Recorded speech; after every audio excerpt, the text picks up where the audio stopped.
Let's get ready for Monday Mortgage Minute with your hosts, Tom McNamara and Bruce Woodburn. Good Monday after the birthday of our country. There we go. Yes, sir. Yes, sir. Happy Monday. Independence to you. We got a lot to cover. So we've been doing a lot of these segments with different types of loan products. And today we're going to talk about DSCR, debt service coverage ratio loans. Very, very popular with investors right now. So we got a lot to cover. So I want to dive deep into this.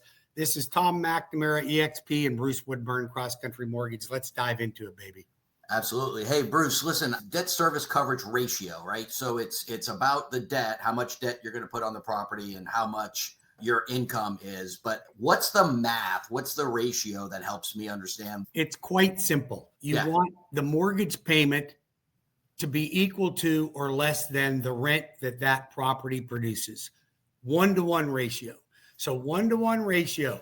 If your mortgage payment's $3,500 and your rent's $3,500, that's the only income that's needed. You don't need your tax returns, your W2s, your pay stubs, or anything like that. That mortgage payment includes taxes and insurance, PIT, everything.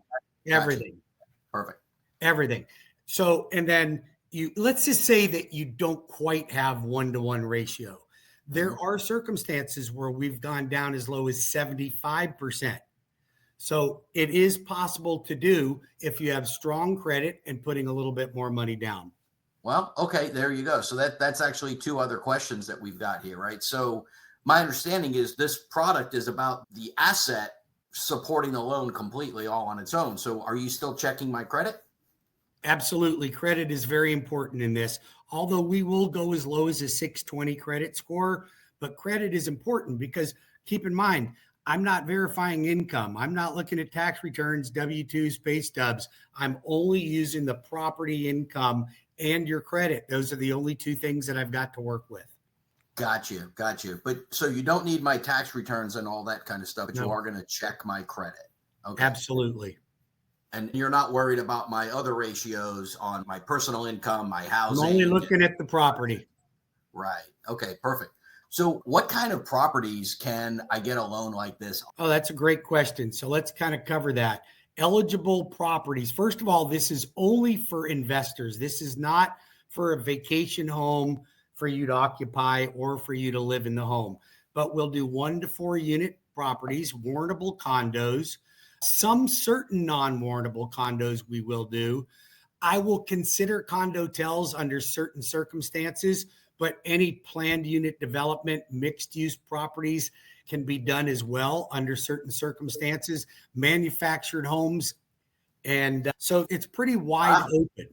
Pretty much almost anything except for commercial, right? Which it's essentially. And listen, there is some commercial. If we look at mixed use, there are commercial opportunities there as well.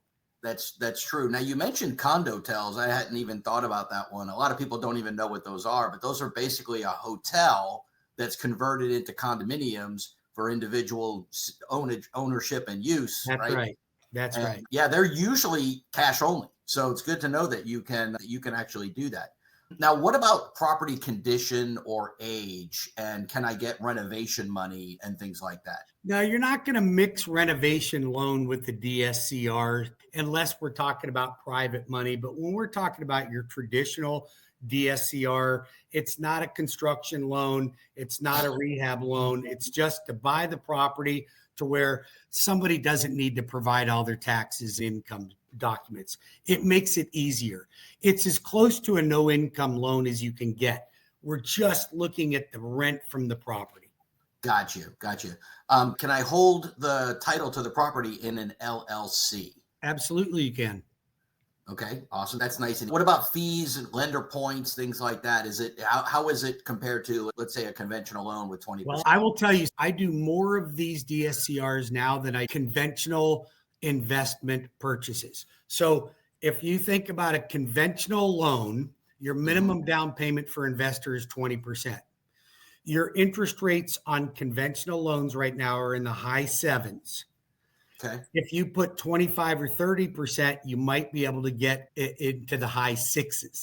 So I will tell you, if you put a 3-year prepayment penalty on a DSCR, which is not a harsh penalty, but it is a penalty, you can get your rate into the mid sevens if you have high credit score.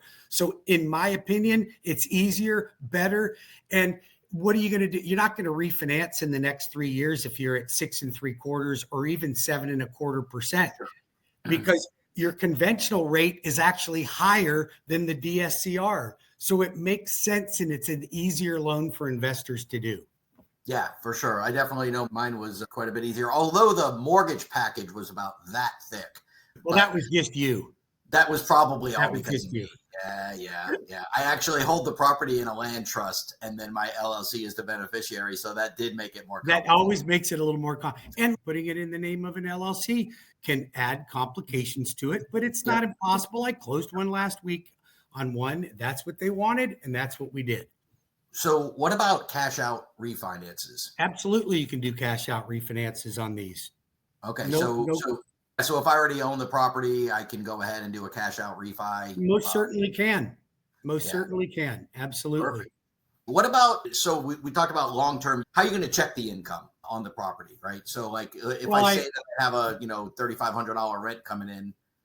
If there's a current lease on the property, we're going to require the current lease on the property.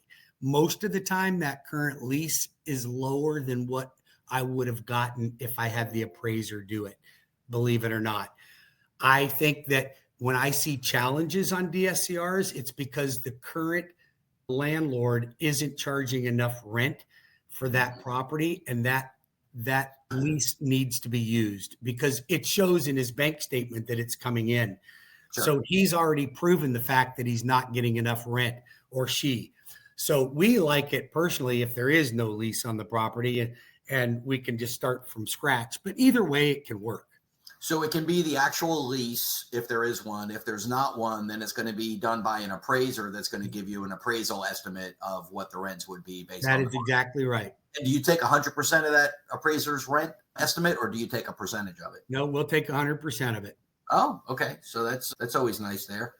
And then what if it's short term? What would you do then? So I do have some short-term products available as well. It's very unique in this industry, but we do have some short-term rental products that are available if that's what you're looking for. They're a little bit more challenging to verify, but they can be done, and we do have them. Great. Yeah. And by short term, I didn't mean short term. Airbnbs, Airbnb, things of that nature. Right. Just to be clear for everybody listening. Wow. So, these sound really good. The prepayment penalty thing, I think if I remember right on mine, it might be a 5-year prepayment. Well, you can go no prepay. You can go 1, 2, 3, 4, and 5. So right. The longer the prepay, the lower the interest rate. So investors, if I looked at a conventional loan putting 25% down and your rate was going to be 8% or say 7.9, and I can get you a 7.5 with a 3-year prepayment penalty, it would make more sense to do it that way. Gotcha. Because even if rates drop significantly, you would have to be able to get a 6.5% rate to be able to make it worth your while. So just save the money, do the 3-year prepay, and you're good to go. Right. So walk me through the basic process. Take 2 minutes to walk me through, like I found a property, it's vacant, and I want to buy it. What do I need to do? So the process is quite simple. We start off with a normal application.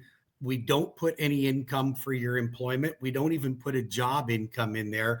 We just take the application. We verify assets. Assets are important in this because remember, I want to make sure that I've got people that can truly afford to buy an investment property.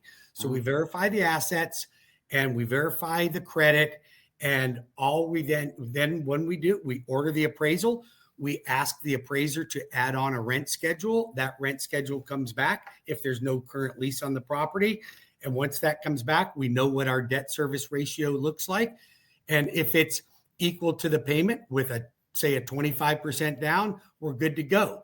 If it's not quite enough, then maybe the client may have to put down a little bit more money to get that payment down to where it's even. Generally, 25 or 30% is very common with our investors, though. Gotcha. But it's Wow, a I mean, that process. sounds pretty simple. Is it typically 30 days or less? Absolutely. I'll close them in 30 days, no problem. Great, great. Absolutely. Yeah. And then what about rates? Not specifically what rates, because I know rates are going to fluctuate all the time, but when do I lock my rate? Well, that's an open-ended question depending on what the market's doing at any given time. But, these don't fluctuate quite as frequently as your typical conventional or agency loans might fluctuate, but they can move. And if the market moves, the investors that hold these notes are going to move up as well. So, I mean, it's just like anything else. You got to watch the market conditions. But I think they're stable loans and they're very popular right now. I bet you 15% of my portfolio are DSCRs. It's a large percentage. And because they're so attractive. And here's another thing. I think investors are not as emotionally attached to the market as, say, your first-time home buyer and your move-up buyer. Your first-time home buyer and your move-up buyer are still a little polarized by interest rates, but the investor is not. And what's odd that I found fascinating is that many of these investors are just breaking even on their rent. And I have approached savvy investors and go, why would you do this if your rent is breaking even and in sometimes even slightly negative? They do believe that we are in for an increase in property value around the corner, and they're looking at the appreciation factors. Yeah, there's definitely that. And I know I have an investor friend that has more than enough income from all of his other sources of income. And he doesn't mind taking a flat property that doesn't produce income or even has slightly negative, simply to get all the excess depreciation out of that property. Sure, absolutely. Right. There's all kinds of benefits from it. Absolutely. Yeah, definitely. DSCR is very popular. If you have any questions. So next week, we're going to do bank statements. So I want everybody to stay tuned, because a bank statement you can do as a primary, a secondary, or investment property. Gives self-employed people a few more options. It's somewhere in between a DSCR and a standard conventional loan, right? It is. It is. Yeah. So one last question. I think this is an important one. What about the interest rate as far as, is it fixed or is it adjustable? Oh, we can do either one. We can do fixed. We can do 5-year, 7-year, 10-year ARMs. There's all kinds of options you can do on these, but we can do fixed or adjustable rates. And even the fixed rates, like I said, they're comparable, if not even a little better than conventional investment loans. I think that's crazy, because I know that for a long time that wasn't the case. So, well, I think a lot of these investors and hedge funds that hold the funds on these, and by the way, CrossCountry, we hold most of these. We service 90% of our mortgages. So your chances on being sold are far less when you come to CrossCountry than most other places. And I think that's important. I know I have a mortgage with CrossCountry, and the service is great there. So, and you get my picture on your statement every month. I do. I get to see it. Yep. So, yeah. Bruce, this has been fantastic. If anybody's looking to invest in rental property, short-term, long-term condos, single family, whatever, reach out to me, give me a shout, and I'll hook you up with Bruce, and we'll get you into some cash flow. Absolutely. Let's do cash flow write-up. All right, man. And next week we're going to do bank statements. Bank statement loans. Fantastic. Love them. They're a great product. Awesome. Have a great week. Oh, by the way, good job on that contract this weekend. Let's get it done. All right, man. Have a great one.